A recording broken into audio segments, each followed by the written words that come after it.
Private Lender Podcast, Episode 51. The Private Lender Podcast quote of the day comes to us from Warren Buffett, who said, "Unless you can watch your stock holding decline by 50% without becoming panic-stricken, you should not be in the stock market." This is the Private Lender Podcast, the show that shares practical advice and know-how for new and seasoned lenders. From private mortgages on single-family houses to joint ventures on commercial projects and beyond. Discover details about investment vehicles that you won't find at your local bank or online broker. Listen and learn from private lenders and real estate investors, as well as from professionals and entrepreneurs, as they share the details, strategies, and the insight that allows for successful and prosperous lending. Now, get ready to increase your ROI. Here's your host, Keith Baker. What is going on? How you doing, Lender Nation?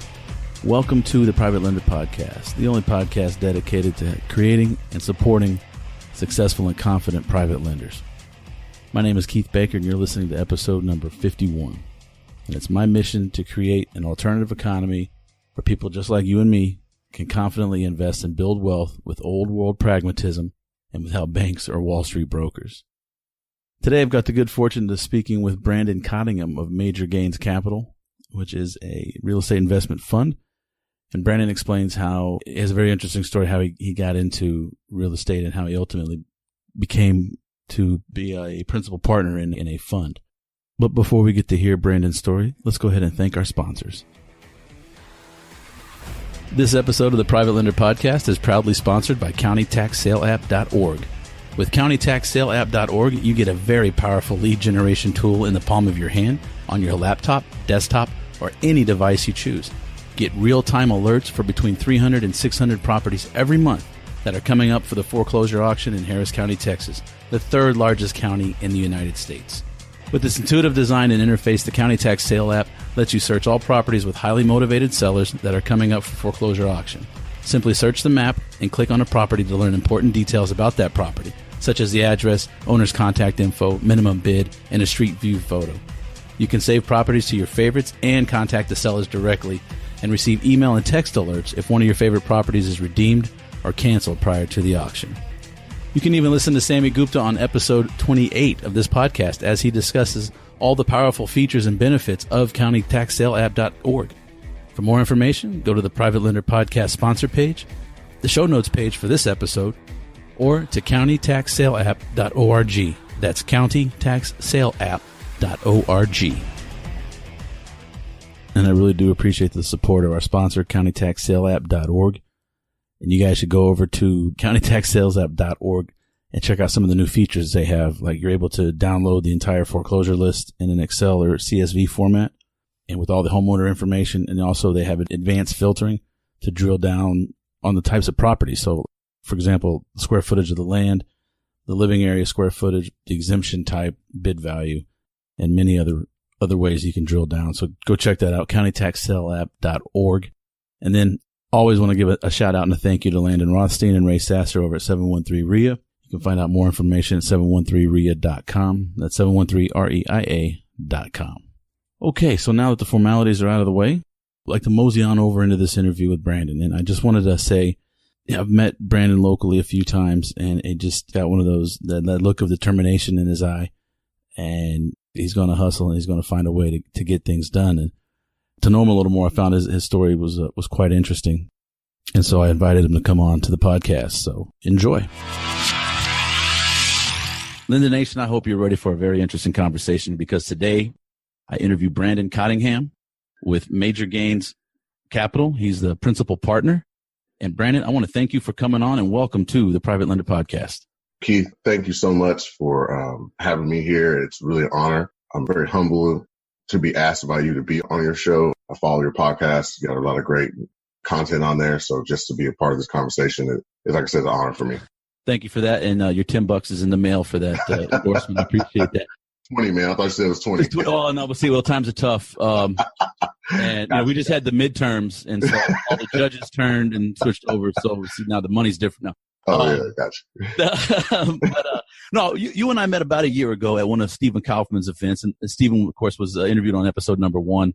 And I was honored to have him. And so that's how you and I started talking. And then lo and behold, we keep running into each other at various industry events. Finally, here we are together. And you have a very, very interesting background, and I'd love for the listeners. I know you moved to Texas when you were young, grew up south side of Houston and Pearland. And take it from, I'm going to let you, I'll set that up and let you take it. Cool. Appreciate it, Keith. Both my parents are from small towns in North Louisiana. They both went to Grambling State University up there. It's a HBCU, very famous HBCU, a lot of tradition, a lot of strong football tradition up there. They graduated college, moved to Houston where the opportunities were. I was maybe about 4 or 5 when we moved here. I ended up in Pearland. We moved there. I think I was 3rd grade. Now, this was back when it was a small town. There was no beltway. It was like one major highway. It was 15 minutes to the grocery store. So small town, very rural by today's standards. So my father was a musician.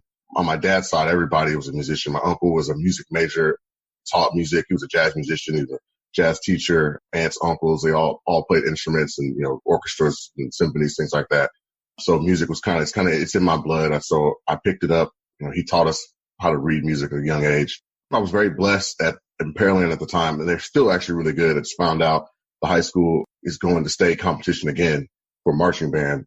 And, I guess they're 6A now. But when I was there, we were 3rd and 5th in state in marching band in 5A both years that we went. So 3rd my sophomore year and 5th my senior year.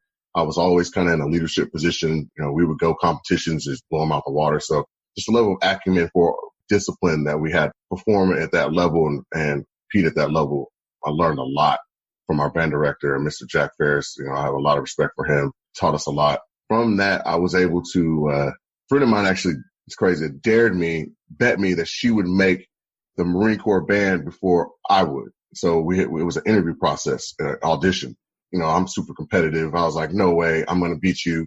There's no way you're going to beat me. So we ended up going to Lake Charles. There's like eight people. I think I was the youngest person there.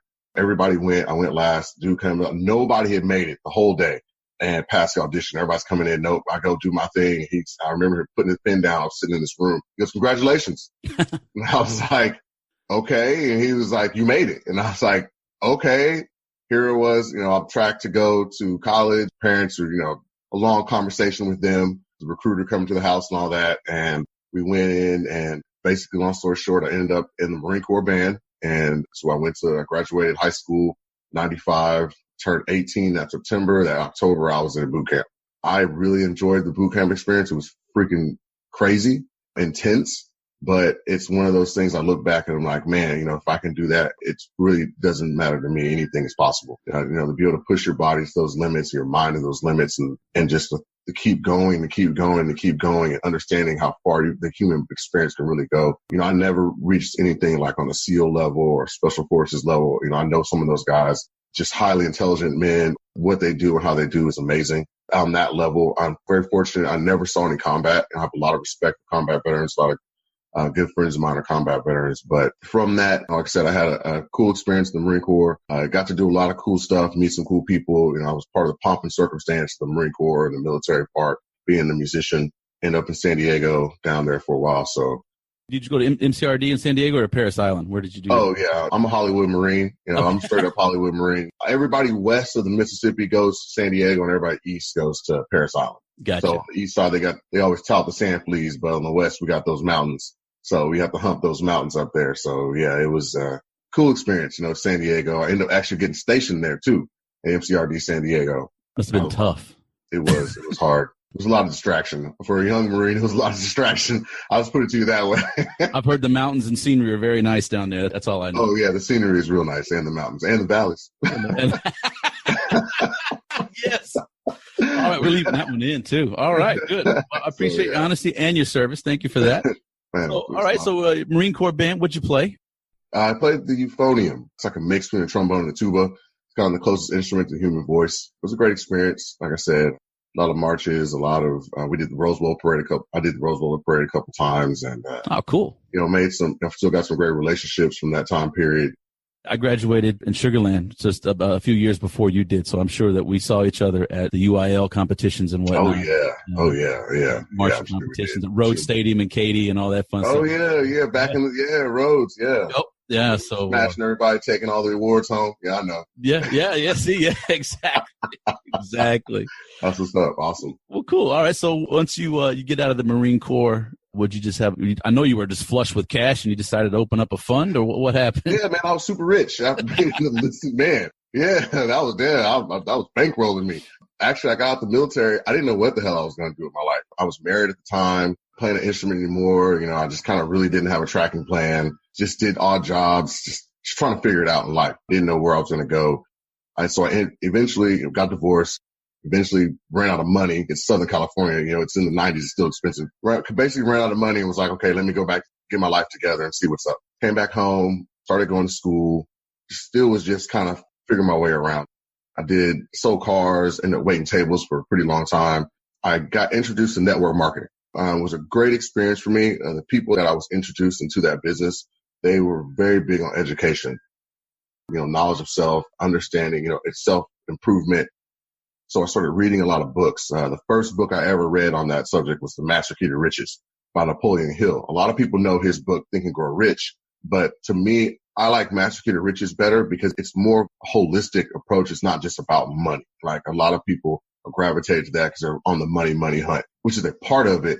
And that's why I love more the Master Key, because it talks about all the 12 riches and what they are. And it tells you why finances has the most importance. And just real quick, he explains it as finances have the most importance because it's only one of the 12 riches you can actually measure.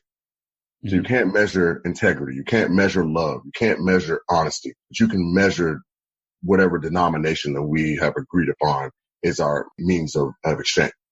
It's the only reason why that one, most people put so much importance on it, perceived importance. So I started reading books like that, Built to Last, Good to Great. Of course, I read all the Robert Kiyosaki books. I have literally every single book he's ever written, I've read. And I started reading. You know, my parents aren't business owners. They're really, really good at what they do. They're great at earning a living. But I knew I just wanted more. And after that Marine Corps experience, I just knew there was more you could have, more you could be. Didn't know what that looked like really. Finally, it was like, I got to do something different. I just went back to school. I was like, let me go to school for what I love.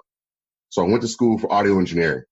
Went to HCC here in Houston, got a degree, associate's degree in that. It was an amazing experience. It really kind of helped me ground myself and really find myself again and where I was trying to go. From there, I ended up going to Texas Southern, trying to get a 4-year degree. I was supposed to get an audio engineering degree with a minor in business. I knew I wanted to own my own studio, so I wanted to have the business acumen as long as it was well with the knowledge of the actual operations also. From there, ended up going into getting a finance degree, focus in risk management, which is probably one of the best experiences and decisions I've made.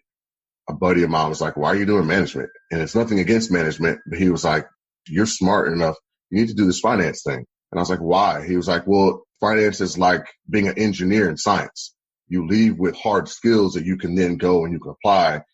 And you can apply them across many different aspects in business. Accounting is the language of business. Well, finance is the sister to that, which is the projection of business, the manipulation of those currencies. And the accounting is kind of what has happened because of the basis of the finance. So when I understood that, I really fell in love with it and just ran off with that. And it's been one of the best decisions I've ever made. So interesting. I got to ask you, Matt, were you part of the Ocean of Soul at TSU? No, I wasn't. You know what? It's funny that you asked that. I actually thought about going back. I hadn't played an instrument in almost a decade. So when I was at TSU, because I was like 32 or 33 when I got to TSU. I went to go one summer. I was like, okay, I've got this window. I really want to join the band. If I can get in, I can practice and I'll be able to get my chops up. And by the time marching band starts, I'll get in. It just never worked out. So it's kind of one of those things, you know, the universe, God works in mysterious ways. I think it just wasn't meant for me to do that anymore. So I shot my shot and it got shot down by the universe and I kept it moving. But I have a lot of respect for all those bands. My dad was a musician like that and a marching band at Grambling. So I love those shows, those performances. And I show my sons YouTube videos. They'll check this out. You know, it's so entertaining. I'm going to have my parents listen to this episode because back in the 80s, we'd go to the Astrodome for Oiler games. And 9 times out of 10, the TSU Ocean of Soul would play the halftime show. Yes. And it was so funny because they would come out, you know, almost drum and bugle corps. They'd march out. They'd get there very rigid. man, that big bopping bass would just boom. Boom. And after that, it was over. Even my parents, they're, country white folk are tapping their feet going, "Oh, this is fun." Yeah, it was always an experience. My mom would always say, like, oh, who's playing halftime? Is it TSU? We always keep curious. My parents went to Sam Houston State, and we'd watch Sam play, and it's like, man, this is boring. The music's good. Yeah. There was so much energy. So I know we went down a rabbit hole. That's my fault, but I was just curious about it. All good, man. All good. Well, cool. Yeah. So after TSU, how? Well, I guess TSU kind of maybe pick it up there. While I was at TSU, because I was a non-traditional student, I'm like in my 30s, and I'm like basically technically a freshman there because I got this audio degree, and I'm trying to get this business degree now, so I'm technically a freshman.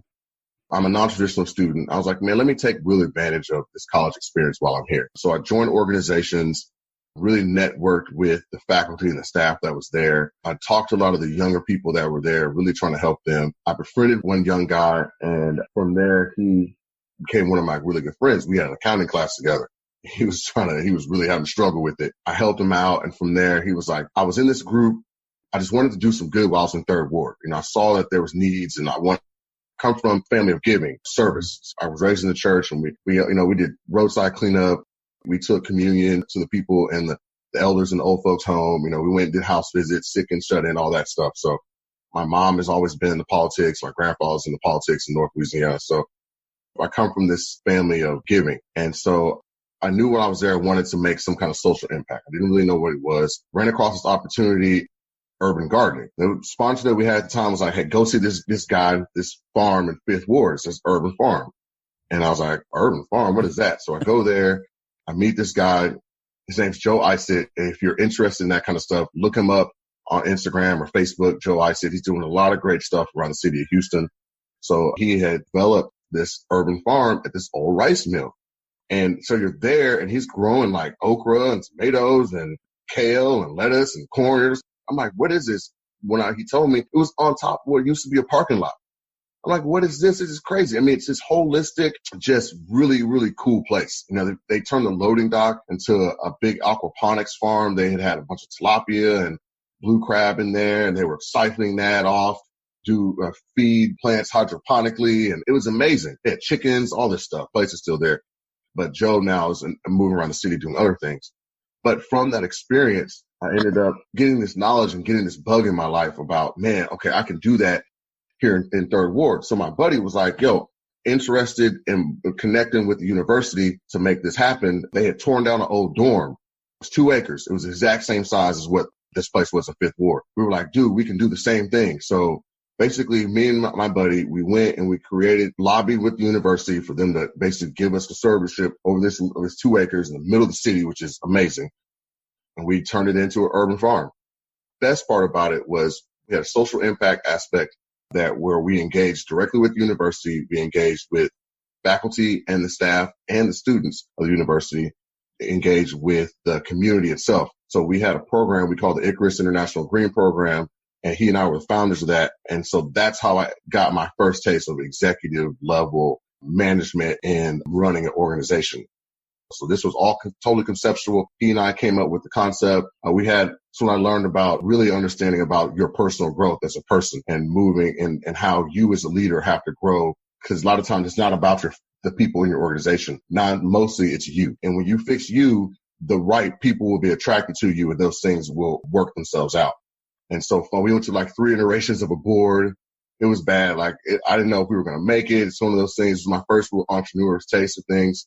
We were out here trying to raise money. We're putting there this program, but it ended up being a great situation. I ended up being on sustainability board for the university. We worked projects for Earth Day, Sustainability Day. We were kind of the student representatives, undergrad standpoint for the university, in that voice of what we wanted to see and how we wanted to see the growth of the university.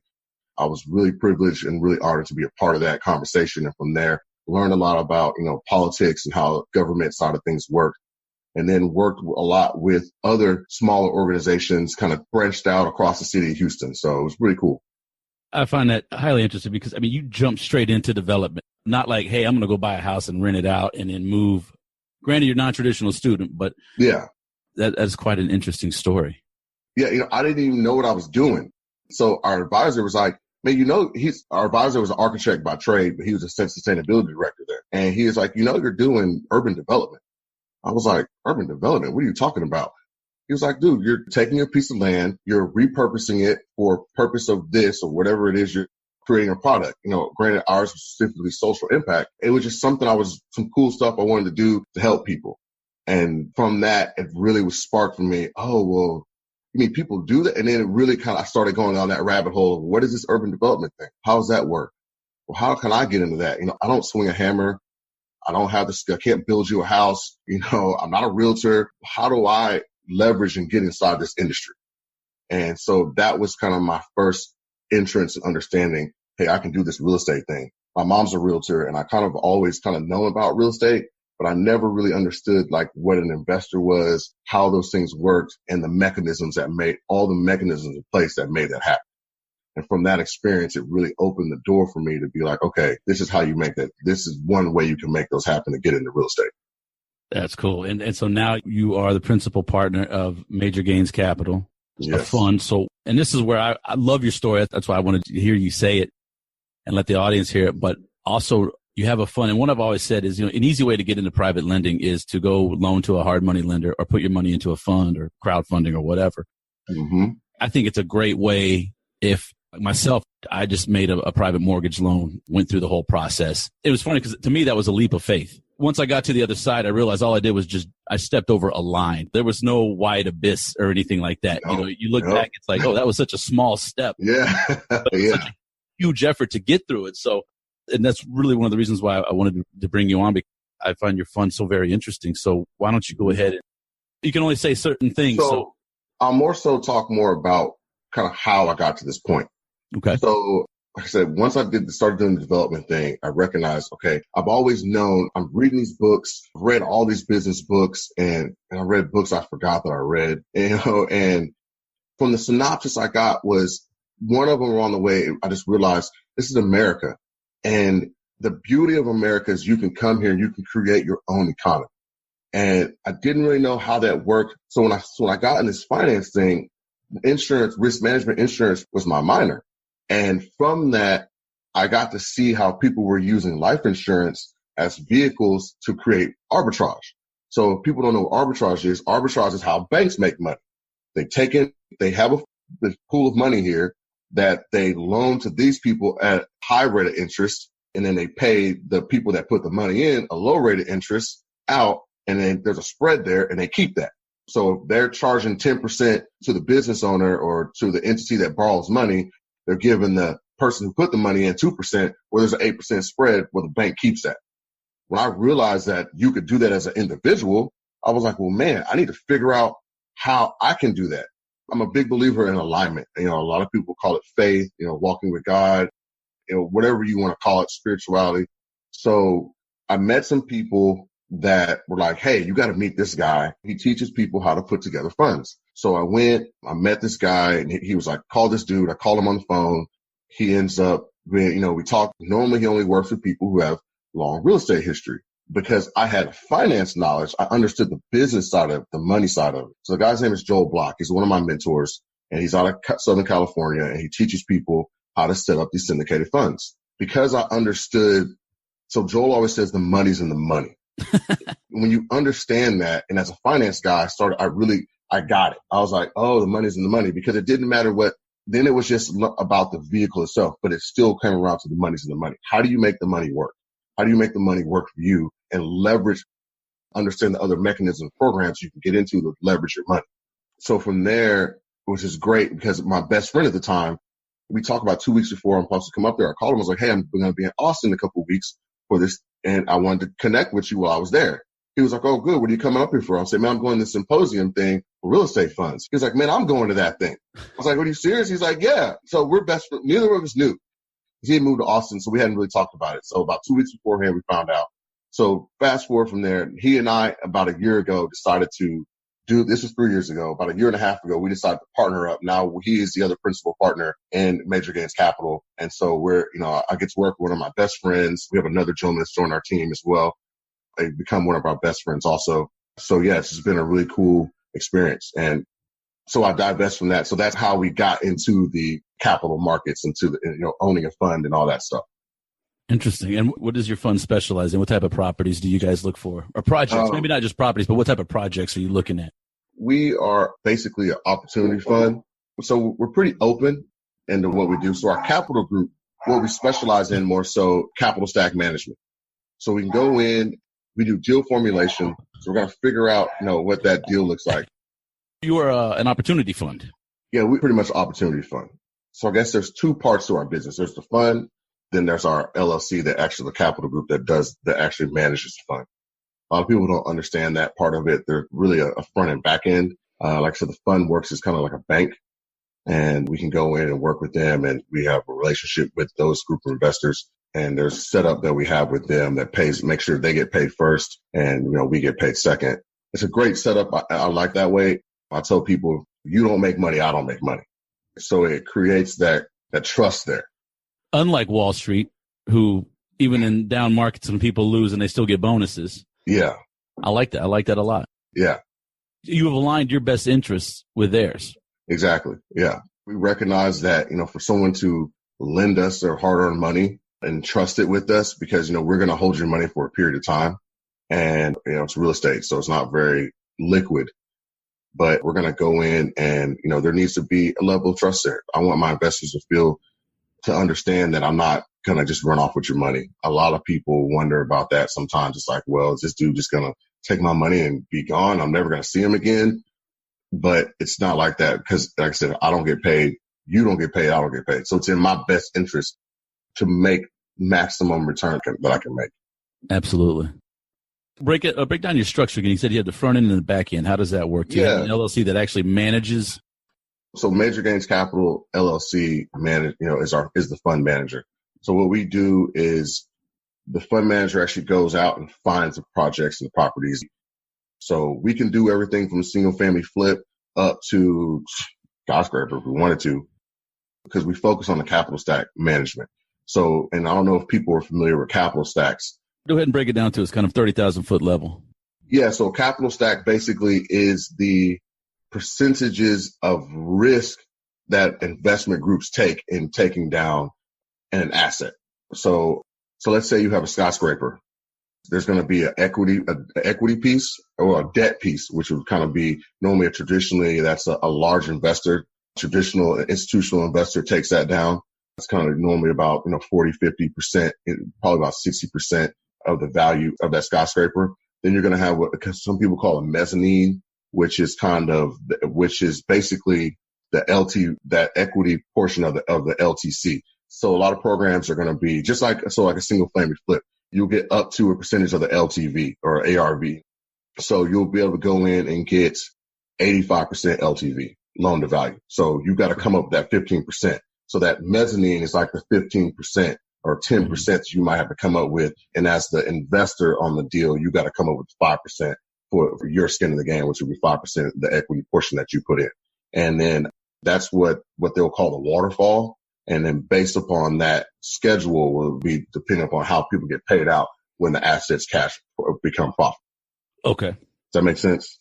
It's like think of it as like a big single family home, right? Yeah. And it's from a private lending perspective, I want to see that investor have some skin in the game. So how much are you going to, don't ask me to roll your closing costs into the note, Exactly. Have some money right there. Get going. You mentioned loan to value but you also mentioned LTCs at your loan to cost, I assume? Yeah, it's loan to cost. So depending upon, so we do a lot of development stuff. Like I said, we can do a single family flip, but we focus more now development side. The ROI is correct. If the right rate of return on that investment is there, we'll go into. We have very high due diligence standards that we use, the professionals that we interface with and we have hired to work with us. Very high due diligence standards. So if you make it past that and that project creates the right ROI, we'll invest with you in that project. So on the construction side, you get what's called loan to cost. That's the cost to create this asset. So whereas maybe like a finished product would be loan to value.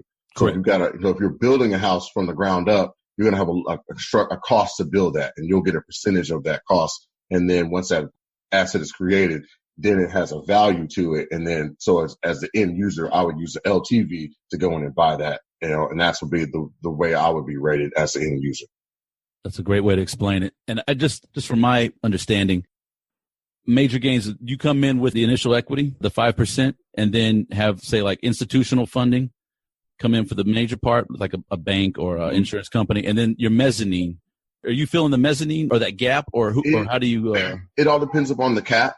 So in some aspects, we will go in and just be kind of 2-portion capital stack. And other set times, we have a guarantor base that we work with that are high net worth individuals that or other entities, whatever their family trust or whatever the entity is that has the ability to kind of cover that mezzanine depending upon the size of the deal. So, you've got a $15 million deal. We might come in and pay a portion of that, and then we'll have a guarantor come in and partner with us on that mezzanine. And depending upon the relationship, we might we'll represent the money, and we'll come in and so it'll still be a 2-portion capital stack, but we'll represent all that mezzanine, that equity financing. So basically that 15% for that loan to cost, or 15 to 20, we'll just represent that. And then we'll have the institutional investor represent the other 80%. And we'll sit on top of that. Okay. Got you. Great. Okay. Well, cool. I understand it. I hope I'm breaking everyone listening I think they got it as well. Yeah. You mentioned cap real quick. Run us through the cap. Yeah. So cap is basically the capitalization, like the amount of money that we're looking, the maximum amount of money that we'll put into a deal. So we work anywhere from $10 million to $50 million cap. That's like we'll cap out at $50 million. It's kind of the level of projects that we know that as a group, we can control that risk. We can mitigate that risk per project, so that's how we operate. And we have some secret sauce I really can't talk too much about, but we have a way that we go in and we create leverage and create high ROIs for our investors and for ourselves as well.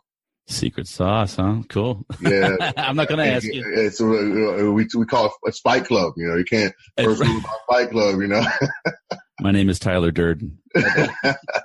I should get a shirt that says that and see if anybody recognizes it. Yeah, right. So since you are a fund, would I have to be accredited to participate?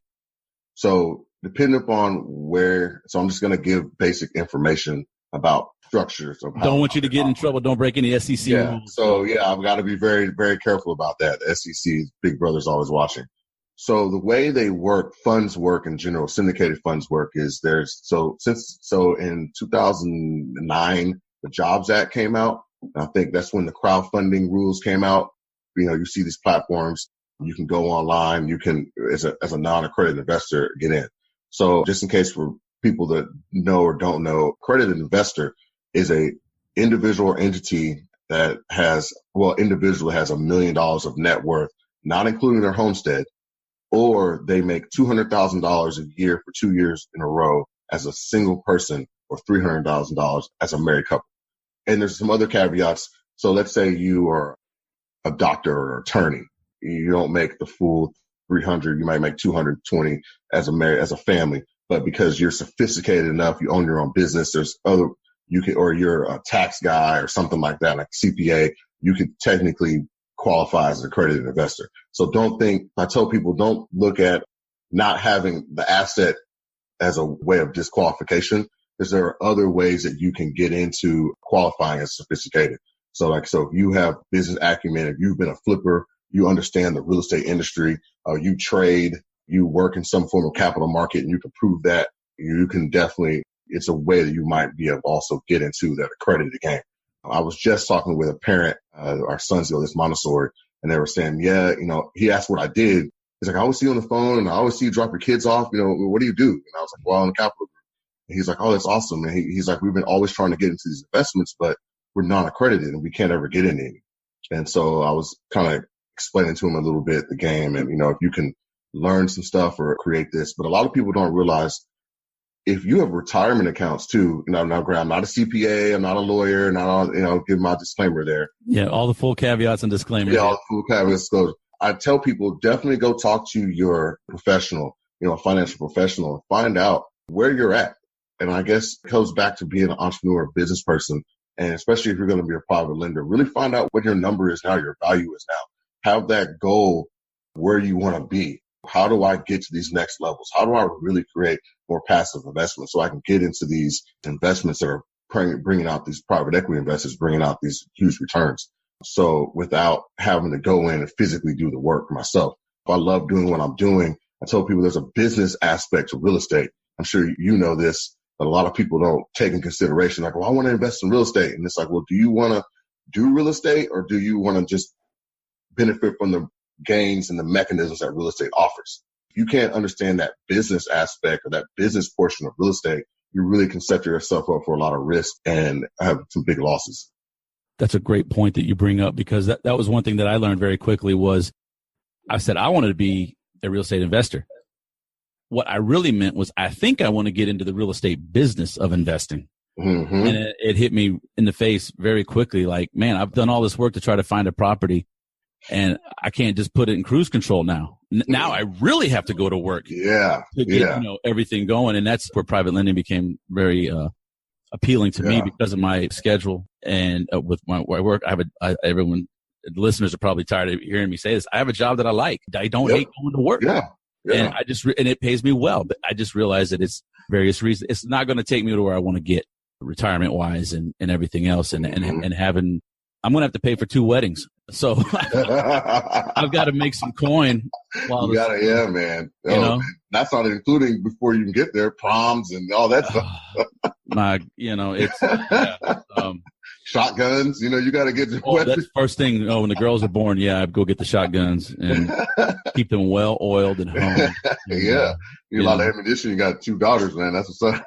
Yeah. Boys are not welcome at the house. That's what, And I'll make sure I keep my boys away. Yeah. Well, as long as you're with them, we'll bring your wife. But no, anyway, I'm kidding. You've described what is an accredited investor, but you also described ways, I don't want to say get around. Legally, you can become accredited.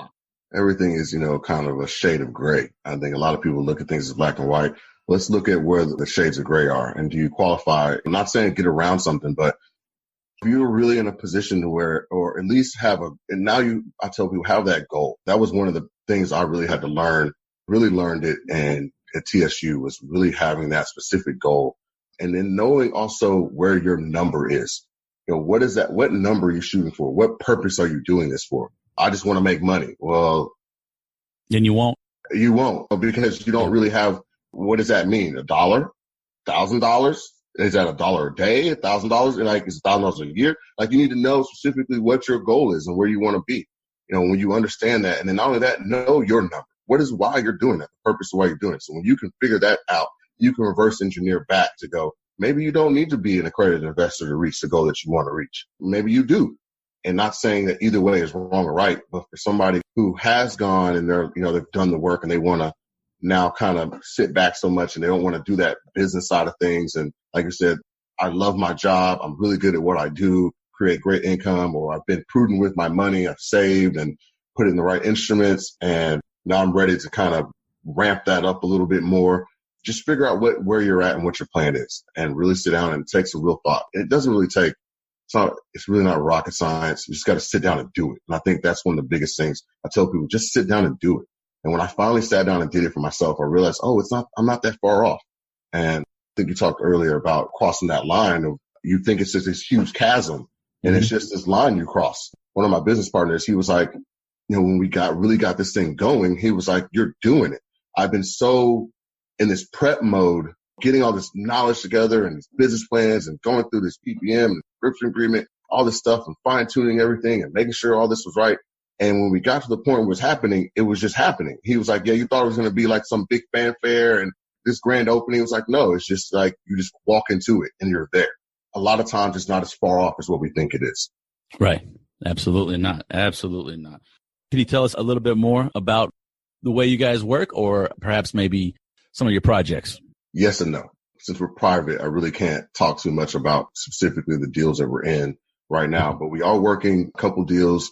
We have 2 deals here in Houston, just interfaced with a group out of Memphis that's doing some great social impact stuff. So back to, I'm a National Wildlife Federation Fellow, class of 2014, for the work that I was doing in the sustainable spaces and, attacking food deserts, things like that, with that work I was doing at TSU. So I have a heart for sustainability and social impact. So I love doing that. We're looking at our developments that we do. having we cram as much green technology in as we can that, the ROI will allow us to put in. You can't go full bore sometimes, but we definitely, when the opportunity presents itself, we put that in. We have a methodology on the types of houses, the quality of homes we want to build. I was working with a company started this time last year up in Austin. They worked in container homes. I've always had this want to do alternative housing, things like that, just different ways. And the technologies we were using were very, very unique, kind of the zero energy, zero carbon footprint homes. So we have just a philosophy, the triple bottom line philosophy: people, planet, profits. It's got to be, of course, good for our profits. Then it's got to be good for people and got to be good for the planet. And that's our philosophy, how we look at things. I like that. And I want to back up. Container homes. You mean like the Connex containers that come on ships, those big metal things? Yeah. Just like on the metal shipping containers that people see. We had joined forces with this company and they were doing some really good things out of Austin. A lot of people now have kind of entered that space, figuring that space out. I think it's a good space to be in to a degree, but you've got to really understand it and know the market. I think a lot of people are disillusioned. They watch, some of these shows and they go, I can build this house for $60,000. Well, yeah, you can. You can build it for $60,000, but can you get it CO? Is it up to code? We're Capital Group. So we also have to take into consideration, this thing's got to be able to resell. What is it doing? And I think a lot of people they kind of look at themselves they look at what I do by myself. Maybe as an individual, it's one thing, but as a company, we have to look at what does that look like for the whole market. We go in and start putting in these $100,000 homes in a neighborhood that's got comps at 160, 170, 200,000. And that's going to bring down values. It's going to mess up the economics of things. So it's a balance that you've got to find of being able to create these things. A lot of people were really shocked that, you mean it costs me the same amount of money to build this as it does that. Well, there's a lot more that goes into it. And as far as being an appraisal, but what I tell people is when you do that, it creates more wealth for you because you're capturing that appraisal rise. When you build that, it captures more on that back end. So yeah, you're paying the same amount, but you have more value created than you would possibly in a traditional home. So, yeah. And just for the record, CO is a certificate of occupancy. You got to get that from your local middle. Yeah, it's okay. Some of the comments that come in on the podcast when I started on, it was like, yeah, I know exactly what you're saying, but all the acronyms. And so people are like, hey, can you break it down? So yeah, so like if you built in, say, a city of Austin, Houston, Boston, New York, you got to get a certificate of occupancy after the building is erected. And they come in and say, okay, yes, it's safe for people to either live, dwell, work, or whatever the use of the space is going to be. So how can our listeners find out more about Major Gainz Capital and Brandyn Cottingham? Yeah, so you can go check us out. Our website is Major Gainz Capital, and it's Gainz with a G, Gainz. So Major, MAJOR, GAINZ, Capital, CAPITAL.com.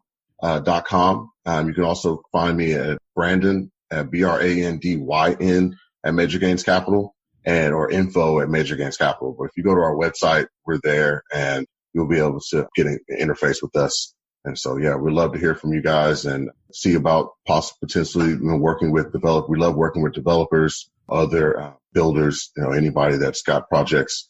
Like I said, we have high due diligence standards. A lot of developers, they love working with us because, we help them really look at their business in a more sophisticated way.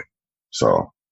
Interesting. You got any social handles? Are you out on social media? Yeah, so Instagram, and you can find me at Sublime Wealth, SUBLIMEWHEALTH, Sublime Wealth, or Facebook, Brandyn Cottingham, BRANDYN COTTINGHAM.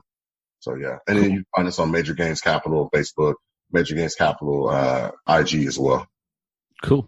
Oh, my Twitter is at Sublime Wealth also. Sublime Wealth. I like that. Yeah. That's a cool handle. That is cool. Well, Brandyn, thank you for coming on the show today, telling us about the fund, your background especially, and really your philosophy of it's not just about money. And that took me a very, very long time to figure out that if you do it for a goal, for the passion, or for a reason, then usually the money will follow. Yeah. And I like how, you have your triple bottom line. No matter what side of the global warming debate you're on, I look at it very simple. And I don't take sides. I look at it as the earth is the house that I rent. If I don't leave it in as good or the same condition, better condition, better, when I got it into it, then I'm going to get hit. I'm going to have to pay my deposits lost, et cetera. So that's always kind of the way I looked at it. I'm smack dab in the middle of my family. I got people on both sides. Yeah. I think a lot of us business entrepreneurs are really kind of sitting in that space. Awesome. Yeah. So, well, great. Thanks again. You can find out more, get everything, all the information, contact info on the show notes. And I wish you happy and prosperous investing, Brandon. Thanks again. Man, Keith, thank you so much, man. It's been an honor allowing me to share my story. I really, greatly, really appreciate it. Anytime. Thank you. Okay. I hope everyone enjoyed the interview with Brandyn Cottingham. I know I had a great time doing the interview with him, and I want to thank him again for coming on. And you can get all the information that Brandon spoke about, how to get in touch with him, get more information about what he does, his fund, but also the books that he mentioned. Just go to privatelenderpodcast.com, go to episode 51, and you'll find all those links in the show notes.